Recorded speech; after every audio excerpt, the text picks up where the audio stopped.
The views and opinions expressed during Love and Life with Lane and Dave are those only of the speakers and guests and do not necessarily reflect the official policy or the position of our podcast hosts or affiliates. Any content provided is not intended to malign any religion, ethnic group, club, organization, company, individual, anyone, or anything. All right, let's do it.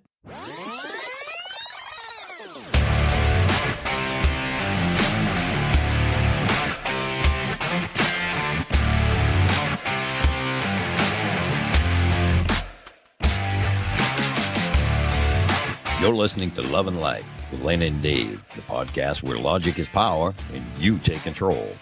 Thank you for tuning in and making the choice to listen in and get ideas for your own love and life. Now, here are your hosts, Lena Williams and David Vaccaro. This podcast contains adult themes and violence and topics such as child abuse, both sexual and physical, adult trauma, and addiction. Please listen with discretion. Our first guest of 2023 is Christina Vitagliano. Christina is beautiful. She is smart. She is creative. And she's driven. She's a good friend of mine. I've known her for a while. She's written a book called Every 9 Minutes, and that book is available now on Amazon and also at 123christinav.com. Don't forget to pick up the book. And basically what she's done is taken her childhood trauma and she's turned it around to create a pretty good life for herself. Anyway, let me get out of the way so you can listen to this interview. Here we go. I'm David. You are David. I am. I'm Lena. Guess what, though? We're not by ourselves today. We're not. We're not. No, we have a guest. We do. This is guest 2023, after all. Our first guest of the new year. Yay. Yes. I don't have maybe clapping. Maybe our best. I think it might be our best guest. Ooh, let's not insult our past guests. Well, we haven't had any guests yet this year. This year. Oh, yeah. So, yes, this is by far my favorite guest. This could be your best guest this year. It could be. And I'm betting it will be. I'm going to see if she can rise to the occasion of being the best guest. There you go. With us today, we have Christina.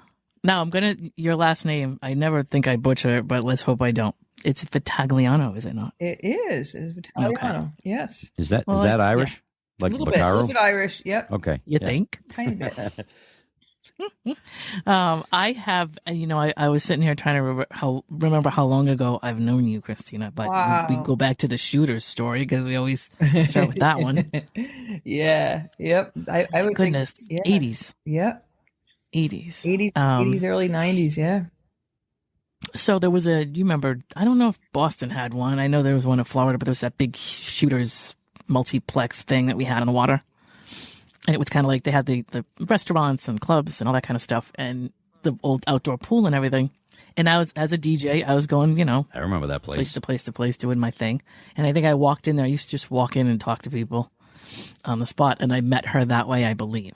I think so too. I was doing my thing where I was just kind of like, oh, let me just walk in here. And I used to get jobs that way. Like I'd say, well, you're happy now, but you never know. Your DJ could call in sick. You guys could have a fight. You just never know. And so here's my card. And I would get jobs from people that would need to scramble because somebody would walk out or whatever. So they sent me over to Christina and we both, I think that was the first time we talked over me DJing at Shooters or me trying to get a job with her at that time. So that's kind of cool. It was a long time ago. Yeah. Jeez. Yeah. Well, tell us a little bit about our guest that we have here today. Yeah. So Christina, the big thing here is that she wrote a book that she's been. How long were you trying to write this book, Christina? Wow, I sat on it for about 20 years before I actually published it.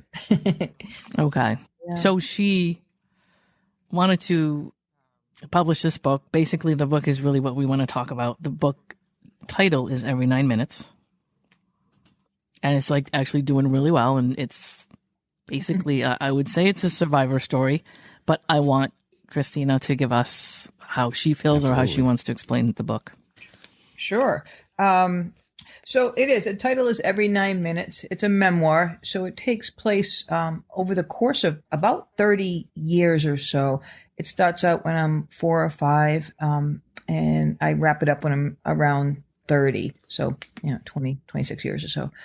Right. And by by category, it's a survivor book. It covers, child abuse and how a person deals with child abuse, especially when it's happened over the course of several years.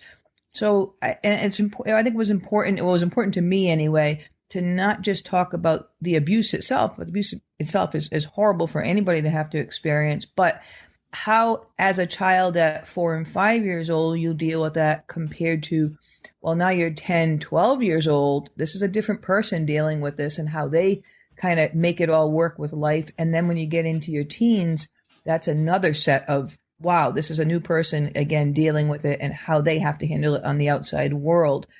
That was almost more important to me than writing about the abuse itself, which, that's bad in itself. But when I sat down to write this, along with it being extremely therapeutic, I wanted others to know that there's a way.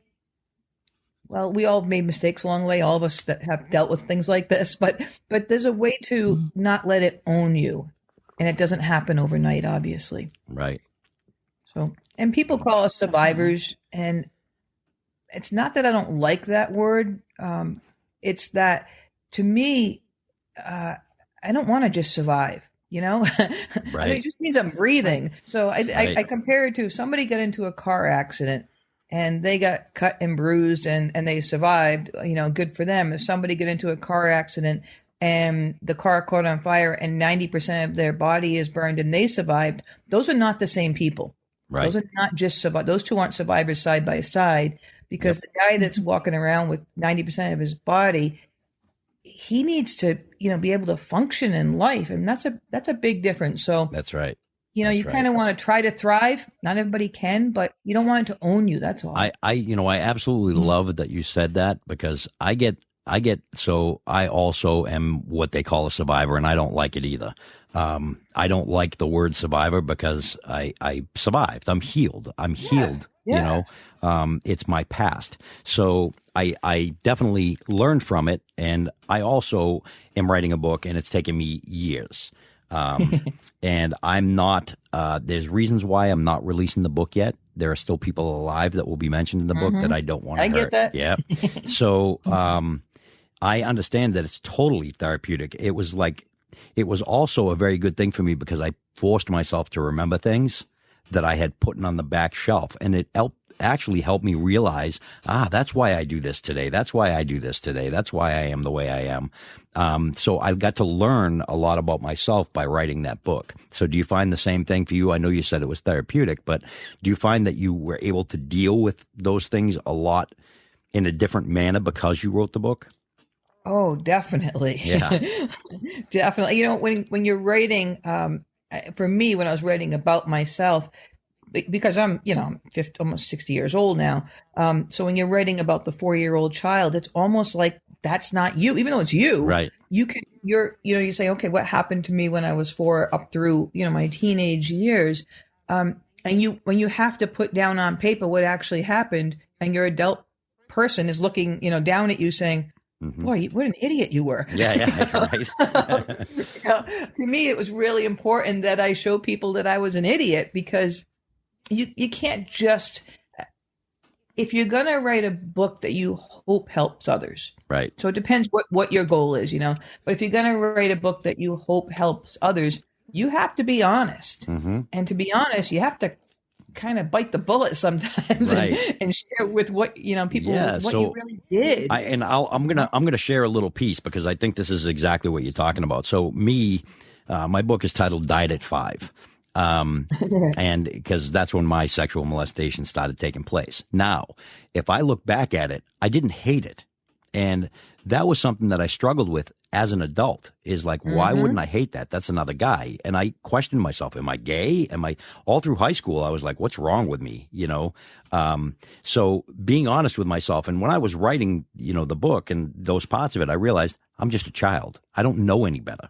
Yeah. So, it was actually a good thing for me to get out, and I was able to make those changes in my life and not lash out against a guy putting his arm around me, joking, Yeah. because that stuff used to really bother me, when I was, but I was able to look at it and go, just because I didn't hate it, that's because I was told it was something that was good, and I was manipulated by an adult. So, I guess these things that we put, that we go through is a learning process as opposed to a crutch for later in life. And I see a lot of people that do that. They use their, their molestation or their rape, whatever they want to call it. I don't consider myself a rape victim, because even though that's what it would be, I think of rape as more of a violent thing. And for me, it wasn't a violent thing. It was more of a persuasive thing. And so, like I said, I didn't hate it. There was did it create trauma? Oh, sure as hell. But it wasn't like, and I think I love to talk to people that have been through it, that talk openly about it, because I think that it does help a lot of people to realize that, you did nothing wrong. Even if you liked it, even if you enjoyed it, even if you asked for it at a later time, you're still a child and you don't know any better and you were manipulated. And that's okay. Because I think most of the time I wasn't mad at the guy. I was worried about who I was as a person. That's really what affected me more than anything. And I think, well, I think they're probably good at that too. Yes, of course. Yeah, oh, absolutely. Yeah, of course. When you're a child, and you don't realize it because you're just a child, obviously. But when you are a child, I think most of us want to make the adults happy. It's just, that's what's, it's instinctive inside you. And then as you grow, and this continues to happen throughout your life, at that point you've been conditioned, and you don't even realize it because you're still a kid. That's right. And when you're in your teens and you think you know everything, and now you're, in your 40s and your 50s, and you realize, holy cow, I was still a child. Right. It's so eye-opening to say, wow, this is this is how these things happen every single day to kids. And kids, up to your teens, you're still a kid, and you can be manipulated by a crafty adult without any problem at all. Of course. And do you find that because you've gone through this, one thing that I noticed about myself is that I recognize somebody who has been through it without them ever saying anything to me about it. Because I see they're acting in a certain way that I used to act before I accepted my past. So you see those people as well, right? I call it spidey. It's like a spidey sense. Yeah, absolutely. Yeah, and I get it for both sides too. You get it for you can look at somebody and say, "Wow, that there's somebody that's been abused," and you don't always know whether it's sexual or not. You just know abuse when you see it. And then sometimes you see the perpetrators too. Scary. There's and that's horrifying. Yeah. See, there's a lot of times you can't just call somebody out. Yeah, right. What if you're wrong, right? So what if you're wrong? Yeah, that would be horrendous. It was. It hit me. I mean, obviously it hits everybody hard all the time, but when we first opened Monster Mini Golf, and I don't know if you'll be we haven't talked about that yet, so I was going to get into that as that went on, and then get into that part of it, but I wanted to make sure that anything that Christina wanted to mention about the book, well, what I wanted to chat about was it hit me. I remember where I was standing this day, and it was just so vivid. And I looked down, I'm working behind the counter, and because we attract a lot of kids. We do a lot of birthday parties and things, and we still do a lot of things like that, but I was working in the venue at the time. And this little girl was picking out her prizes, and I looked down at her, and I had it was like I lost my breath. Yeah. And I was looking at the interaction with her parents, and I said to myself, holy cow. Yeah. This little girl is me. She's going through what I went through, and there's not a goddamn thing you can do about it when you're in that situation. No. I was at a campground recently, and I was with somebody, and we were in the car, and there was this little boy standing there, and I remember looking at him, and I said, he breaks my heart. And she's like, why? I go, he's not happy. And she's like, how can you tell? I'm like, I'm telling you, he's just, I feel it so deep. It's crazy. It's almost like, and you're right. There is nothing you can do. What do I do? Pull over and say, stop touching your boy? You're going to go to jail. Exactly. Because, there's no, it's unfortunate part of life that we will never get rid of. And it's sad to say, but there are people like you that release books and stuff like that, and people that are willing to talk to people and openly talk about it, that's what's going to help our future, right? Because we're not going to stop child molestation. We're not going to stop all this nonsense, but we are going to be able to at least live a normal, healthy life after it's happened without, just living. Maybe somebody can read, a book like this and be on the fringe of something that's happening and be able to at least see something they didn't see, or who knows? I mean, another adult maybe could pick up on something somehow. Yeah, that would be idealistic. great. So over the rainbow. Yeah. As you just heard, Christina was talking about it. She created, and if you guys are around this area and many areas all around the country, Monster Mini Golf was your baby. You invented that, right? Yeah. That's phenomenal. That's a great story too. And we're going to get to that story right after this. So I'm going to tell you that I just talked to my daughter today, and I told her that we were interviewing you. And my daughter has, and I forget what it's called, she has a fear of clowns. And so she cannot go in Monster Mini Golf. And I myself have been to the one, is it Walpole or Norwood? Norwood, okay. So I've been to the one in Norwood myself. And my daughter has tried to go there and cannot. And then we just had friends recently that went to the one in Boston, I guess. And they said, nope, this clown's there too. So she can't go. She's like, they got to make one that doesn't have clowns in it so I can go play. So, and my daughter's 30, by the way. I would love to take my daughter there too. So if you have one anywhere in the country that that doesn't have clowns, let me know and I'll take my daughter there. Yeah, we do not. Well, not even the Kiss one, huh? No, the Kiss one does not have clowns, and the Twilight Zone. There you go. Twilight Zone has different clowns, but Kiss does not. No, Kiss has Gene's head instead of the clown as the last. Well, that'll work because that's not an actual clown. Yeah, you're right. Yep. So you have to come to Las Vegas. Okay, yeah. that's going to happen. Dave. Yeah. Yep, you definitely have to. What I wanted to say too quickly was I had gone through more physical abuse as a kid. Don't get me wrong. There are a couple things that have happened to me too, but in my family, it was more me getting my ass warmed a lot. And that's for the people that I had around me. It's why my dating life is the way it is. Sure. Yeah. Because it's you can just see somebody like me is a real target for narcissistic, borderline personality. Oh, sure, they'll pick you out of a crowd. But because of my mother, I can see it coming 10 miles down the road. That same weird feeling. You do, and you will attract that. And you're just like, nope. That's a true you just thing. Write it off. But I think it saved me. It's probably saved me a lot of aggravation. Mm-hmm. Oh, sure. But it's probably also ruined some stuff too. You're going to do. I mean, it could. Yeah. I mean, you do find, and I don't know if this is true for you as well, Christina. Did you find that even through your older age, as you started getting older, that you attracted that? Like you extruded some sort of sexuality that people were attracted to?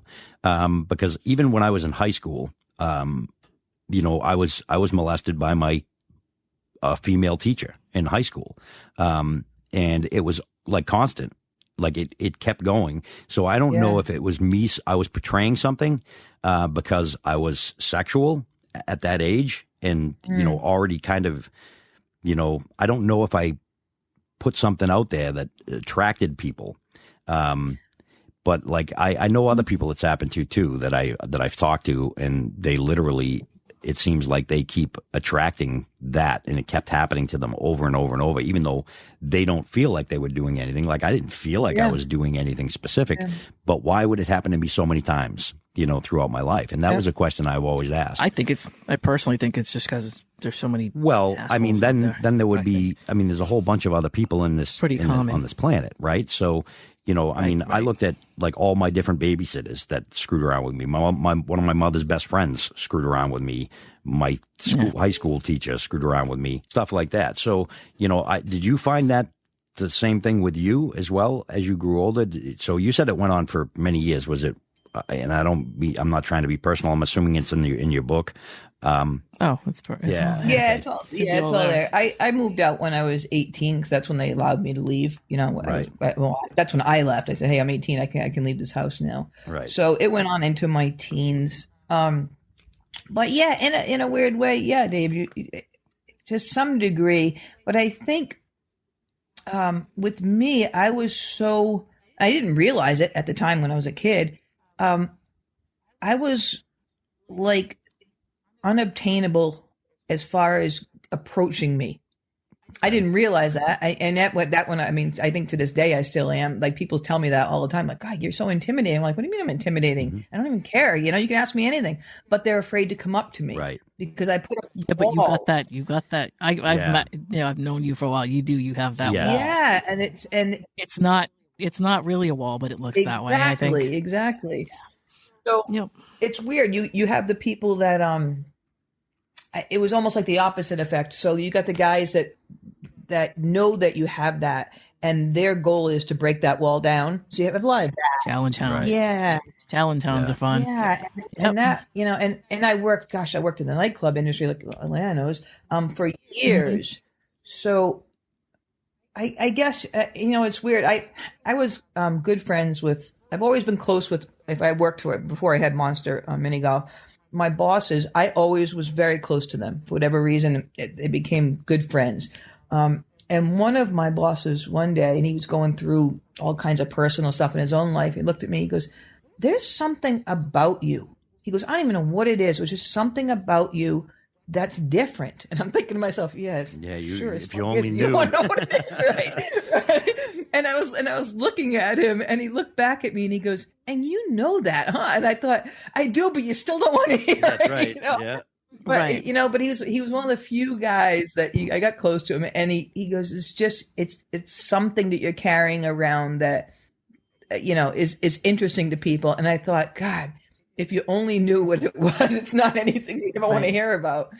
But I think that's more what it is. We're all definitely one of the guys, Christina, for sure. Definitely one of the guys.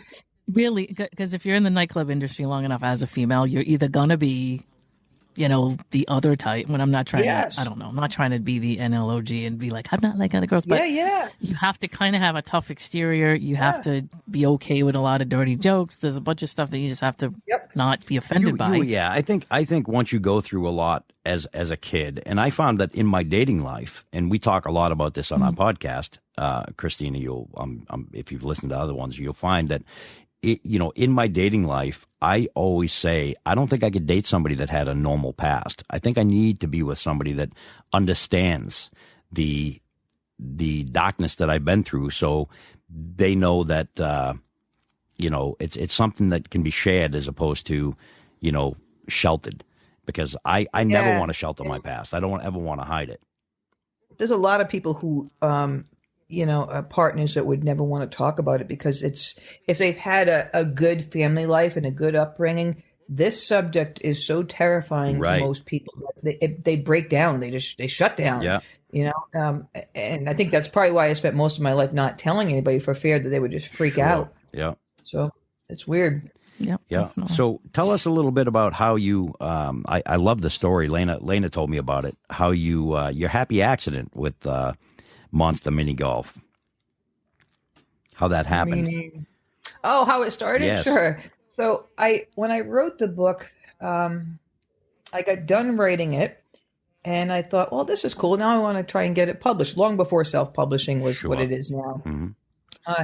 And I quickly learned that it needs to be professionally edited, which it totally did, by the way. But so I had to bring it to an editor. At the time, my first draft was about 680 pages. It was crazy long. My finished book is like 370 or something like that. So because when I started writing, I could only write sequential, and I had to write, I had a peanut butter sandwich, and then I went, out the door. Right. And that was really boring. So anyway, when I got quotes on having the book edited, they all ran around the $5,000 range. And back then, Patrick and I was, early 30s, maybe, maybe mid 30s, but we lived paycheck to paycheck. If we lived paycheck to paycheck, like most of America, sure. Right. Yes. Yeah. So back then, spending $5,000 on a dream that may never happen wasn't where we were at. So I said to him, what if I can create something that I can make some money at? It'll keep me busy. I don't go back to being a workaholic and not do anything except that job. But what if I can do that and then raise the $5,000 to get my book edited. That way I can have, enjoy what I'm doing. We can pay some bills and I'll get some extra money. So that's how Monster Mini Golf kind of started. We were on our way home from, he was working in New York City one weekend. We were on our way home, driving home. And I said to him, you know what? I think I got it. I think I want to do mini golf indoors. And he was like, why? Why would anybody want to do mini golf indoors? I'm like, because we have to work year round. That was my reasoning. I'm like, I just can't do it 3 months a year. Right. We live in New England.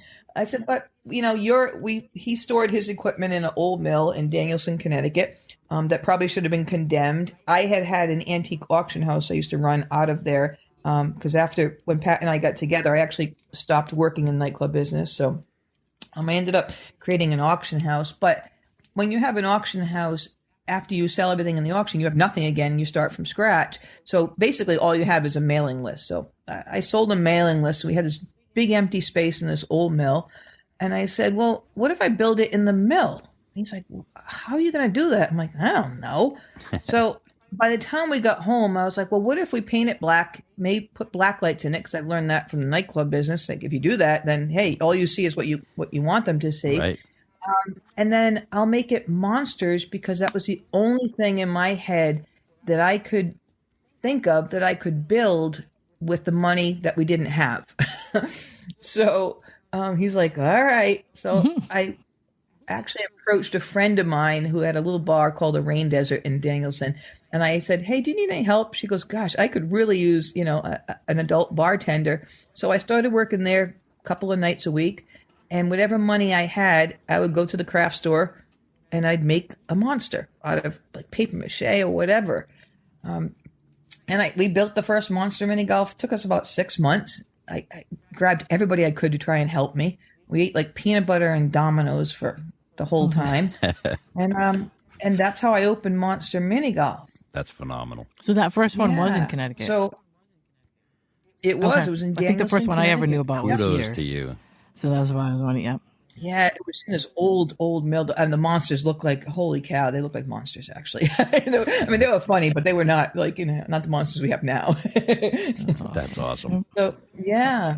Yep. Now we've got, I think, 33 locations across the country and in Canada. We franchised it. So now it's kind of like McDonald's or Dunkin' Donuts. So we've got a bunch of franchisees. And as of yesterday, I am no longer the owner of Monster Mini Golf. We actually sold it. So that's good for and I you. haven't released that info yet. So, we're semi-retired. So we heard it here first that you've had a successful exit with Monster Mini Golf. I love successful exits. That's But you kind of wanted to, like, it kind of, and this isn't the first thing in your life, Christina, that you started and it just like went nuts.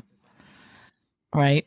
And that's from being like, it is from my background, from the abuse, because everybody finds a crutch. So a lot of people get addicted to alcohol, to drugs, or sex, all kinds of weird things. Mine was work. If I focused on work and I just tunnel vision that and tried to be the most independent, I can take care of myself type person on the planet, then I was okay with that. And success comes with that because you're so driven, It does. I mean, I just recently heard a thing where it says that, if you're not about the traveling, about the destination, but you're more about the journey and you focus on the journey, all the success happens as a wonderful side effect.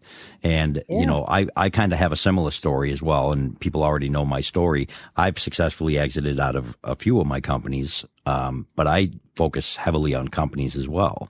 So I'm in the tech industry, so I focus more on that area. It's a great thing. And I tell people all the time, if you've had some trauma in your past, turn that trauma into something great, because you have the ability to do anything because you made it through that and you're here today. And, what you do with today forward is really what mattered. So I always felt I needed to be doing something that mattered to me, that kept me comfortable and growing and moving. And that's really what brought my success. And it sounds to me like that brought your success as well. So, and that's a wonderful story. And I love hearing these stories. Like I said, you're the female version of me and I love it. And then when you went to publish, right, everything was like didn't need all the money you thought you needed at the end. In the end, Yeah, it's free. Yeah. so funny. I think because it took me so long, 20 years goes by and you're like, well, the world has changed and you just could publish on, I had the option to look for, obviously everybody does, you can look for a traditional publishing house or you could self-publish. And, I had been through publishing once. I'm fortunate enough to somewhere along the way, because we opened a KISS. We have 2 co-branded venues in Las Vegas, one with the rock group KISS and one with the Twilight Zone, which is through CBS. Those 2 venues here, we didn't sell this. Those are a separate company owned by Patrick and myself. But for whatever reason, when we opened our KISS venue and we actually met KISS and went through all the craziness of the celebrity interesting parts of the world, I found that I got along with Gene, and I knew I would. I could just tell. We've listened. Patrick was a KISS fan, and we were on vacation. Yeah, big KISS fan. We were on vacation. He would also have. We listened to books on tape back then, and I've listened to all of Gene's books, and I thought, geez, this guy. I think we have a lot in common. We have the same work ethics, and we did. We hit it off from day one, and I do a lot with him now. So he's probably, I don't have anything, I don't know anything about him, but from what I've heard, he's pretty shrewd. He's pretty direct. He's a brilliant businessman. Brilliant. So you brilliant. can't be very direct. I mean, I kind of like this kind of people too, where you're just going to get the straight shoot. Yeah. No beating around the bush, No, you have to have very, very thick skin. Yeah. I laugh because I say the first year or so that I worked with him, and everything was done by, email. Mostly everything was done by email because he's traveling all the time. But I felt like if I opened my computer and there was an email from Gene, next was a punch in the face, right? Yeah. That's what it felt like the first year. But but in most cases, I'd read and go, shit, he's right, You have to have very thick skin. But somewhere along the way, I had come up with a funny idea to write a book about him. And it was more of a, parody about him. And he was like, I like this idea. Let's do it. And we went through a traditional publishing house because obviously he just picks up a phone and says, somebody's going to write a book about me. Yeah. Right. Yeah. But I got to learn how traditional publishing works in this day and age when self-publishing is also so popular. And it's hurt that the traditional houses, unfortunately, in some ways, I think everything's coming back again, but the process itself, I didn't enjoy. I didn't like what I didn't have control over. I didn't like that, hey, if they give you an advance, then they have to do the cover and they say, they'll let you know what you can put in the book. And I thought, geez, if I'm going to write my story, I want to be able to write my story. If it fails, it fails. I don't care because I'm not out there to be a successful writer. I don't have to be known as that. Right. So that's why I chose self-publishing. Also, self-publishing, like Lana said, you don't need money to do that. You just have to have a lot of time and you have to be, diligent about what you're doing. But you don't need the money anymore to do that, and that's wonderful. Yep. Right, because there's a lot of stories that need to be told, and it's fortunate because it's kind of like with music now. I mean, anybody can publish music and put it out there, and you can get it everywhere. Yep. And it's a very small fee. I'm a musician as well, and I've actually met the guys from KISS, and I never did anything on a business standpoint with Gene, but I know a lot of people who have met him and work with him, and same story. They're like, you need thick skin, but and I love him. There's a question that I always had about Gene Simmons and his shrewdness and the way he was, because those guys were always known as hypersexual guys, and Gene is just got this thing about him that's very matter of factly, like no bullshit type of guy. And I find that people that have had a traumatic childhood have that kind of no bullshit type of attitude. And I think that that's the type of attitude you have to make a successful business, because you're like, look, this needs to be done. Either do it or quit. I mean, you just, and I tell people that all the time when they say, hey, what is your secret to success? I go, just do it. Make it happen. Mm-hmm. You don't fail until you quit. When that's, you don't lose at this game until you quit. And, there's been many times I wanted to quit, but I was like, well, if I quit, how can I, instead of just quitting, let's find a better way to do it. Let's change it a little bit to get it there. And, you learn to manipulate careers and businesses, rather, to get them to where they need to be. Do you think it's true that with our, and like I said, I would say that the two of you have probably had it worse than I have, but with childhoods that are not a dream, that at some point as a kid, you start to learn how to sit in the situation you're in and spin a different view of it, because you have to, right? You have no choice. So let's say that you have that skill that you now, when you deal with stuff, as you get older, as a teenager, as an adult, and stuff comes down the pike that's challenging, you don't give up because of this childhood you had where you had to sit and say, okay, well, how do I got to go through this. So how do I do it? Yeah, definitely. When something that traumatic happens to you, and that's good and bad too. I would say there's good and bad to that side of it, is that your reactions to other things, or, something happens and your friend is like on the floor crying. You're like, that's no big deal. Yes. Right. Yeah, exactly. This, but there are some times when you say to yourself, shit, I should be reacting a little more sympathetically through this. And I'm kind of like, buck it up, let's go, right. Yeah. But you're right. And there's other things that I think all of us who've been through anything traumatic as a child, you develop skills that you didn't even realize that you had until you were an adult. I can walk in. I mean, I'm older now, so I'm probably a little more lax. But in my younger years, and I think that's one of the reasons why I was so good in nightclub management world, or even the auction world, is I can walk into a room and you walk in and you scan that room 180. You know everybody that's in there. You know what everybody's doing. You know the people you have to be worried about, because you've been conditioned to be like that. That's right. That's right. And that becomes an actual asset in life is and you don't even realize really why. Intuition is what it is. Yeah. It really is. I don't know if you can remember. You can relate to this, Christina, and so can you, Dave. Being in a nightclub environment, I don't know about any of you, but I have had that feeling before a fight. There's a charge in the air. Oh yeah, absolutely. It's the weirdest thing. Everything stops for a second, and it almost goes into like a suspended sense, and everything goes quiet really quick, and you're just like, isn't that weird? And I've actually pulled people just like out of an area, and they've gone, what are you doing? And like next thing you know, there's two people fighting and coming through there. And isn't that weird? More often than not, I will be out somewhere, and I tell people I always take my car, and Lena will tell you, if no matter where I go, I take my own car. I'll meet you there. I'm not going to drive with you. I'm not going to bring you. Because when the energy changes for me, I'm leaving.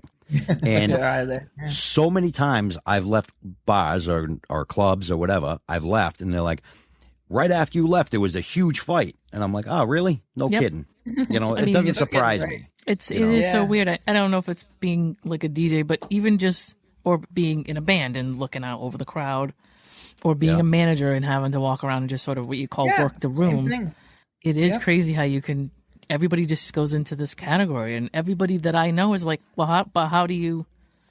And you're just I think it has to do with childhood trauma. I really do. I think it does. But you also have the environment. If you're in any environment long enough, you can just kind of feel it out. But definitely. That definitely helps for sure. Yeah. I remember one of the first times when I started the auction house, and I was the auctioneer, so I would look out, obviously into a crowd of people, and it's like it was little like times in your life where you just remember it, and you're never going to forget that feeling and when it happened. But I was standing up there and I was selling something, and I looked down at that audience and I said, holy cow, by the look at all the faces, I'm looking at like 300 faces. I'm looking at all these faces. I know exactly who's going to bid. I know who I can get to pay more. I know how to get this one to move that way. And I thought it felt like magic. Yeah. Like this is the weirdest thing in the world. And this is because I was always so conditioned as a kid to go, okay, somebody's walking into the room. You're going to get hurt. Make sure you do this, because everything is so heightened. I'm like, this is crazy. I think you pick up, like for me, I have like a pattern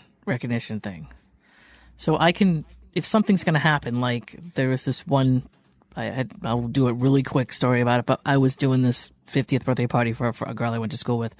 And there was somebody else that spilled a drink in my mixer, but I, like, three hours before it happened, I was worried about it and I thought it was nuts. Like, why am I, like, so anxious about this? Yeah. And it ended up happening, that, like, the chain of events where it actually happened. And I'm like, that's crazy to me that the person I thought would do it did, and the thing that I thought was going to happen did. Just, like, why? You think about it and you're like, I believe you can bring things too. Maybe, but into the universe. I was trying the whole time I was trying to like prevent or block things or make sure people weren't coming near me. And I was just kind of like, I know these people, I kind of know the environment, I know the setup, and it seems like that there's a high probability that this will happen. And I don't know. It's just really weird. But I couldn't tell you how, but I'm just saying you can kind of look around a room sometimes and say, kind of predict some things that are going to happen. And maybe they're just like really stupid things that nobody even really wants to know about, but they're just things that you see coming. Now, Christina, you mentioned a little earlier, you said, you have to try to find a way to, like somebody sitting on the floor crying and you're like, suck it up, buttercup. That's like nothing. Yeah. So, so I went through a lot of that in my life too, because I'm like, your life is nothing, and in my head, I'm saying this, I'm like, if you lived my life, I don't know if you'd even be alive if that little thing is putting you on the floor. Right. But I started to realize that what's painful for us, so Lena, you were physically abused. I mean, like physical, like. I had a couple people take me on some rides that weren't very nice, but other than that, it wasn't constant. No. Right. So the thing is that your pain is just as important as my pain, and that's what I had to realize, because I at one point in my life, probably my late teens, I guess, I really shut off to everybody's problems. I thought, your problems are ridiculous to me. And I wouldn't look at other people's problems for problems. I thought they were just being big babies, and, so their Starbucks wasn't done right, like that? No, I mean, anything, like anything, like, it could have been like, oh my God, my high school teacher that I had, blah, blah, blah, died. And I'm like, I had like this thing of like, and I'm not, I don't want to sound cold by saying it. I'm like, I'm thinking, so what? I was molested when I was 5 and constantly my whole life, and physically abused, and, had a crap life. And you're worried because a teacher you once knew a million years ago passed away that you haven't seen in a million years. That's not right. For me, it wasn't right, but it was something that was part of my struggle, is shutting off other people's problems, or demeaning their problems, making them like they're nothing. But they minimization. Yeah, I would minimize their problems for sure, because I thought they didn't match my problem, and if I'm getting through that, then you should be able to get through that. And I had kind of this crappy That's a scorecard, dude. That's what it is. It absolutely was. And, I don't do that today, of course. I respect everybody's, I do not minimize anybody's problems. But, again, there are certain things like in my career path, if somebody's working for me and they're like, oh, I had a bad day at work. It's like, just do your job and go home and relax, after you're done. Yeah. It's just got to be done, whether you like it or not. Sometimes we have bad days at work. Yeah, it's just like, they're like, oh, this is difficult. Well, so what? No kidding. It's your job. So, I know. It is tough. I mean, and I don't know if all three of us have gone through this, but I know I can probably guess that Christina and I have both gone through people that have tried to get us to get emotional about something because they think that we're just dysfunctional, and we're like, just try to get a rise out of you and try to get you to get upset or cry or get angry or something. Yep. And you have that delayed reaction to things like, okay, well, the building's on fire, kid. Like, you just sort of stand there and go, okay, well, let's look around. Can I do something about? What do I do? Instead of just screaming and running? But that wastes your energy. There's like something about like processing what you're looking at before you react. That I think is a good thing, but a lot of people just think you're inhuman because of it. Right. All right. And, it took me a while to realize. I used to get angry. This is before anybody knew, before I shared what happened to me. if and again, it was when I was working in the club business, and there were a lot of girls in the business who have all kinds of issues. But I would get angry at the girl who, this sounds so cold and so terrible, but the girl that was raped once that is carrying it around for the rest of her life. And I always say, you got raped. This is so right? cold. I mean, you got raped once. I spent my entire life getting just sexually abused every night of my life, and you can't function in life. You're the drug addict. You are just carrying it with you. And then now I look at this and say, oh my God, because you learn that people just aren't the same inside. No, we're not. We're not. Actually, what if that little girl was in a perfect childhood and that rape affected her?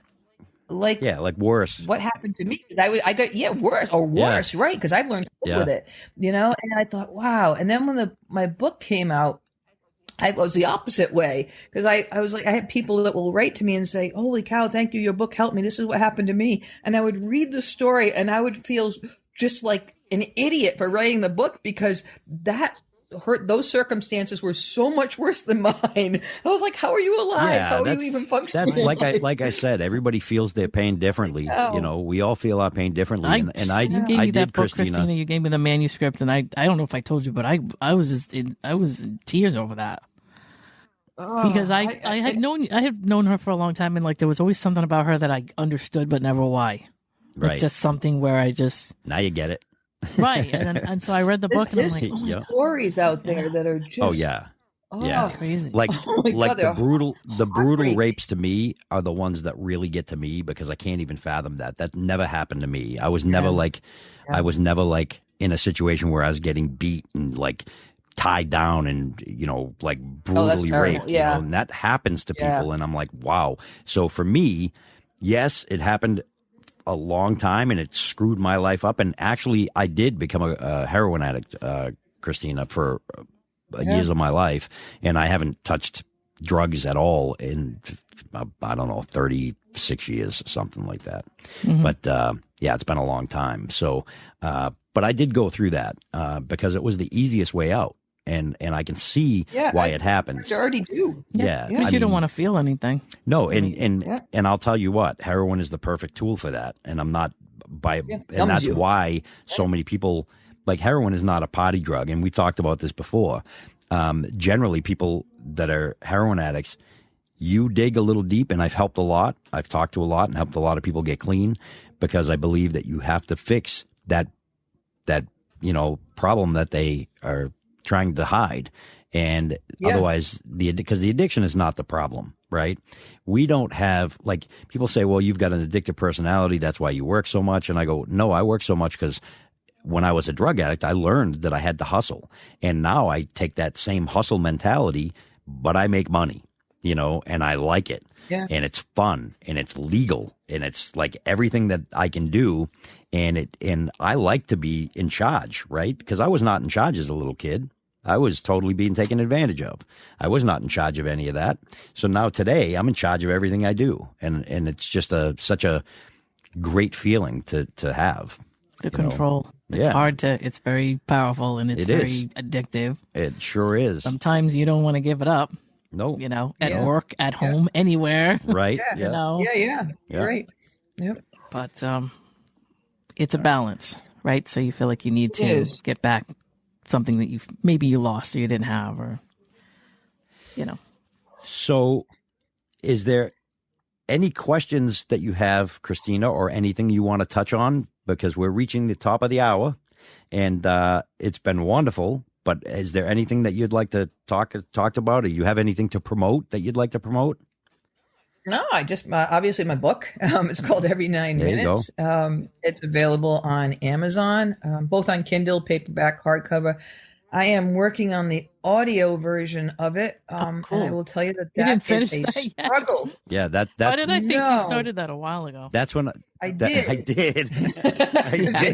That's when I'll read it. That's when I'll listen to it. I will, and I know, and it's just plaguing me. It's one thing to write a book and to put your story on paper and to share it with the world. That was another thing. But to actually sit down and verbally voice that child, and that your life is it. Man, I've read the book a billion times because of editing, but that one kicks my ass. Does it? And I am determined to make it. Well, you know, it's funny. Because that's how I write my book. You know, I sit and I talk. Yes. Really? So, I found it very, very easy for me instead of typing, because I think too fast. So I'll be typing and I'll be like, what was I going to say? You know, because, and I'm remembering this thing. So it's easy for me to go through, tell the story, and then go back and, you know, fix it if I have to. But yeah, that's how I've been doing it. So I probably should record that at the same time, you know, but then again, it'll be edited, and, you know, then I'll have to do it again. I probably you don't won't like do it. editing. I can tell you right now it'll all fall to crap because you don't like editing. I will tell you, writing the book is one thing. Everybody's like, it's going to be so hard to write a book. I'm like, well, writing, I mean, it's hard. It's work. Editing is insane. Yeah. I hate it, but I also can't not do it. Like, I can't. Yeah, you're great at it. You're fantastic. Yeah, some people are and some people aren't. Then you've heard some of the podcasts then. I sit here sometimes and your hand just like you end up like, I gotta go get Tylenol. Your hand just starts. Oh yeah, because I like to micro edit. Like, I'm really crazy where I like to take the file and stretch it out and edit little teeny things that probably nobody hears because I'm nuts like that. Yeah. And we battle over that all the time because I like the whole live feature of this. I think it makes us different than the others. That's all. It's where it's more of a conversation, right? As opposed to sometimes it's just. I mean, I try to at least take out drops and just long ums. Yeah. I hate the ums. If you've heard any of my podcasts that Dave's not in, every and I pull out. I can't take it. I just did something the other day. I had to record, and I went back to edit it, and I'm like, how did I say that many times? I don't even remember saying that. I was so mad at myself. You sound so stupid, right? When you listen back to it, like I remember. So I used to do a lot of. I worked for a large tech company, and I used to travel all around the country and do. What are they called? Public speaking. Yeah, public speaking. So I would do a lot of public speaking, and I remember when I first started. I was like, and I'm like, what the hell? It's kind of like that guy that says the F word every 2 seconds, and my effing the guy effing did, and then that's effing. I'm like, you sound like a dingbat, you know. It's a conscious effort. Like, you actually have to. You really have to. It sounds stupid that you got to practice in the mirror and all that, and everybody probably makes it seem silly to do that, but you actually have to retrain yourself not to do that. You do. Absolutely. I learned that the impregnated pause is much better than the Yeah. You know. Oh, definitely. Yeah. Definitely. So, okay, I just did it, right? So there's an for me. You did. I'll edit it out, though. No, you don't have to, because now nobody will know what we're talking about. I know. So, Christina, if you think if the is gone, well, everybody will get lost, huh? Okay. Christina, thank you very much. This has been very informative, and I think I've met my female match. It's a wonderful thing. I love it. I love your story. Awesome. I think it's fantastic. And give us the name of the book again. It is Every 9 Minutes, and it is available on Amazon, but also on my own website, which is 123ChristinaV, like Victor.com. Perfect. That's awesome. Thank you so much. All right. Thank you. Take care, guys. I've been Dave.